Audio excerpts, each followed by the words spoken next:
Hello and welcome to ETX Covered. I'm David Lippman. Ahead of the primary in March, Texas politicians are lining up for some of our state's biggest offices. And the race for Attorney General is one that's worth watching. Ken Paxton has had the job since 2015. He's been one of the state's loudest critics of the Obama and Biden administrations. His victories include rollbacks of environmental restrictions and settlements from opioid manufacturers. But he's been under indictment for securities fraud and faces an investigation for abuse of office and corruption, leading a pair of high-profile Republicans to challenge him. So, joining us now to talk about his re-election campaign is Texas Attorney General Ken Paxton. Attorney General, thank you for speaking with us today.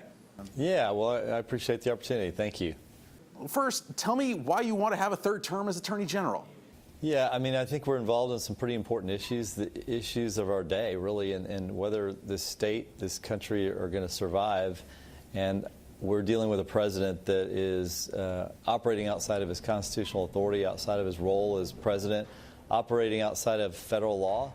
And so Texas is the primary state that has to be in the middle of that fight. I have a lot of experience doing that. I've done it during the Obama administration, suing the Obama administration 27 times in 27 months. And we've already sued the Biden administration 8 times. And so I have a lot of experience doing this. And I have a great team behind me working as hard as we can to protect the state of Texas. Border issues and health care and the Affordable Care Act seem to be the big issues that you've taken them to court on in the last several years. Do you anticipate those being the same in the next 4 years, or do you think there will be different challenges coming up? No, I think the border is going to be an issue. I think we filed a lawsuit on the Keystone Pipeline, so I think energy and oil and gas production is going to be an issue. I think there's going to be all kinds of issues with the Biden administration, just like there were with the Obama administration. We had, numerous issues with the Biden administration or the Obama administration. That's why we had 27 lawsuits. I expect the same thing, unfortunately, with the Biden administration. They don't want to follow federal law. They don't want to stay inside of their constitutional role, which is to execute on the laws, not make them up. And so I think we're going to be dealing with a lot of agencies, federal agencies like the EPA and others that we're going to have to hold in check. What would you say would be your biggest victories of these last 4 years in office, and what would be your biggest misses or issues you regret not getting done? Well, I think part of what I've really focused on has been, we've had some ups and downs, and it's related to election integrity. But I think it's a battle worth fighting, whether we won or lost. We filed that case at the U.S. Supreme Court that I think really mattered. It mattered because I believe that our voters were disenfranchised because we followed our own state laws. Other states did not follow their own state laws, which means they weren't following their constitutional authority. And so that lawsuit really mattered, even though the Supreme Court decided we didn't have standing, which is, in my mind, hard to believe, given that we had 18 states involved in this and we had other Supreme Court justices that disagree with that. We should have had the opportunity, just like every other litigant has an opportunity to have their day in court, we should have had our day in court.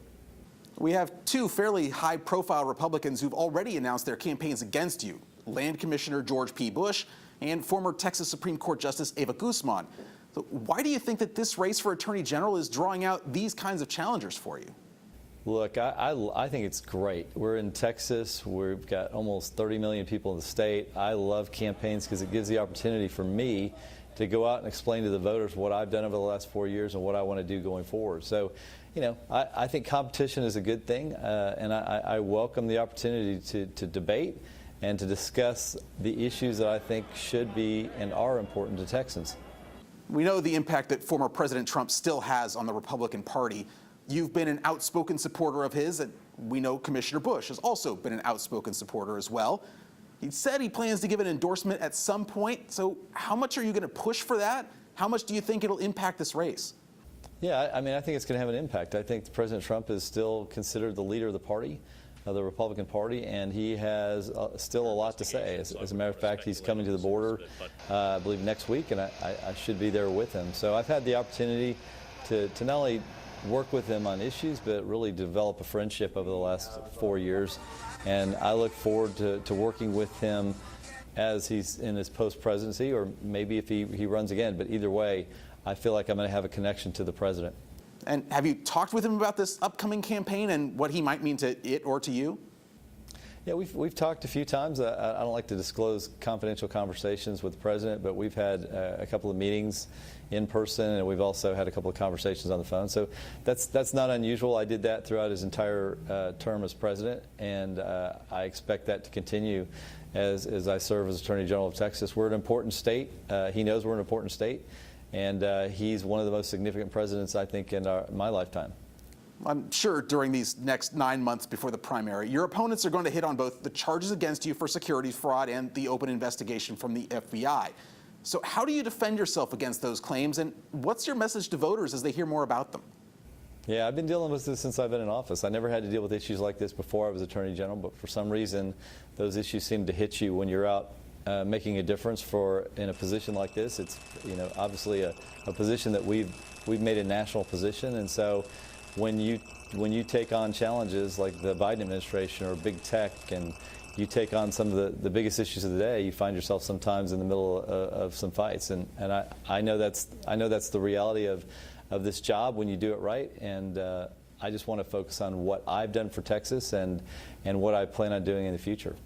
Well, those are the big issues that get your name in the headlines, but the Attorney General's office has thousands of employees, and you probably impact millions of Texans during the year, whether it's through the Child Support Division or the Consumer Protection Division.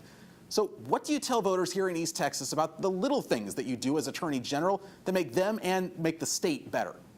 Well, child support has gotten better and better. We've continued to collect more and more child support for people. I think that's important because it helps the state save money, but it also helps families. And I have an extremely effective child support division. We're always trying to improve because we're never perfect, but we're certainly getting better. And I think we've been rated the #1 child support office in the country almost every year since I've been in office. We have focused on consumer fraud. We've also gone after the opioid manufacturers and distributors, and we're bringing money into Texas to help with that crisis and to help people that have faced that addiction and who have faced crises as a result of the abuse of opioids by both the manufacturers and the distributors. And what else from the law enforcement side do you think voters need to know about your tenure as Attorney General? Yeah, I would say the other issue that's been really important to me since the day I got here is human trafficking. We started the Human Trafficking Division, and we've been working to make human trafficking something of the past. And it's sad that we're dealing with that Texas is one of the top states for human trafficking. We've gone after companies like Backpage.com, which was the largest online purveyor of human trafficking, we believe, in the world. They were involved in like 97 different countries, and we were able to shut them down, working in conjunction with another state and with the federal government. And so we're going to continue that fight too, because it really does matter that we protect our children, especially our young women.